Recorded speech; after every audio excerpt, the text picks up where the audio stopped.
Hello, it's John, and welcome back to Comic Book Club. This is episode 2. I'll be continuing my talk about my road trip to see my friend in North Carolina and the comic shops I stopped at along the way. Here we go. So my second stop was at a store called Krypto Comics. It's in Powell, Tennessee, and it was just outside of Knoxville. It was a really cool shop, and again, I'm going to put pictures up here so you can see. It was in a shopping center, and when you enter into the store, the first thing you're going to notice is a dog. There's a store dog named Loki, who's a really sweet little guy.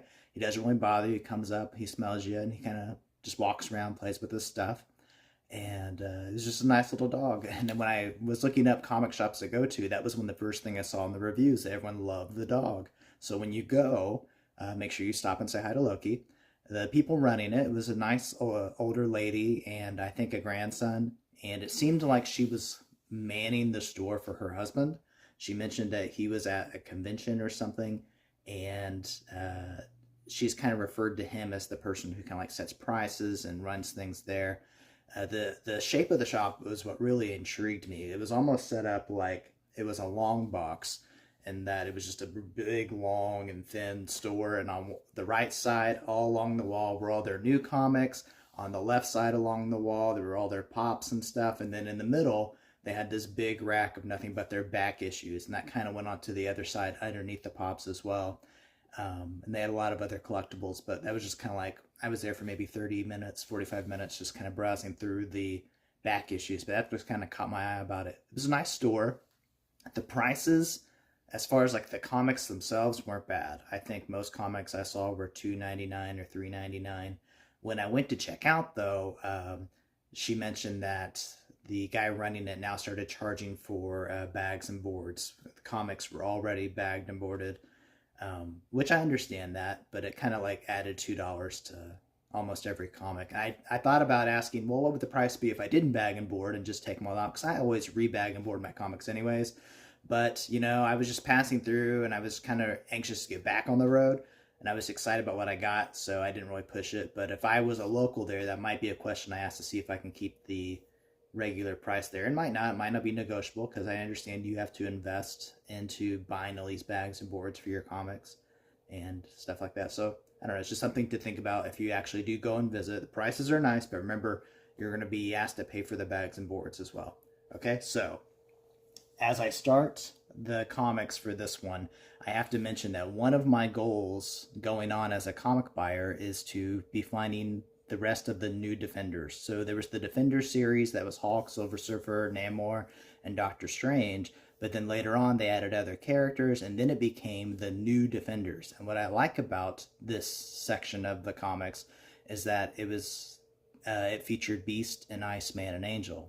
And I've almost completed my run of the original X Factor, and I want to go back and read it, but I also want to get some more, I'm a teacher, so I'm going to use the word schema, some more background knowledge on what the guys have been going through until then, because we see some of them in X-Men. Angel pops up sometimes, we see Beast with the Avengers, and you know, there was the stint with Champions, but this is kind of a whole nother section that I hadn't really known about until a few years ago. And so one of my goals is to get a complete New Defenders run, read that, and then go and read X Factor. So I was able to find some here. I got 139, and again, you can see Angel and Iceman, Beast over to the side. We also have Moondragon, Valkyrie is in this group, and then there's this demon guy. I don't really know his name yet. I'm interested to find out, and some other characters. So 139, 137. I apologize, it might seem a little out of focus here. See if I can fix it. There we go. 137, and there's another look at 139. And 135. So these are all, they're in really good condition. And these were the $3.99 comics. Became like $5 when you paid for backs and boards. But, so yeah, I found some of those. And then, of course, continuing my run on X Factor. I've almost got the whole thing. I'm just missing some issues in the 20s and 30s. And I got some more of those. So here's X Factor 32. 30 and 28. And then if I collect X Factor, I must also collect X-Men, right? So Executioner Song #1. I already have the original trade paperback. Let me see if I can grab it quickly.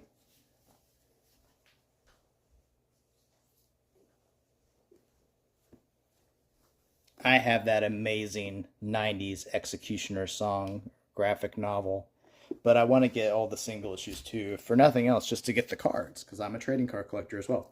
So this is X-Men #1, and it came with the Charles Xavier card, and then the X-Men Annual #2.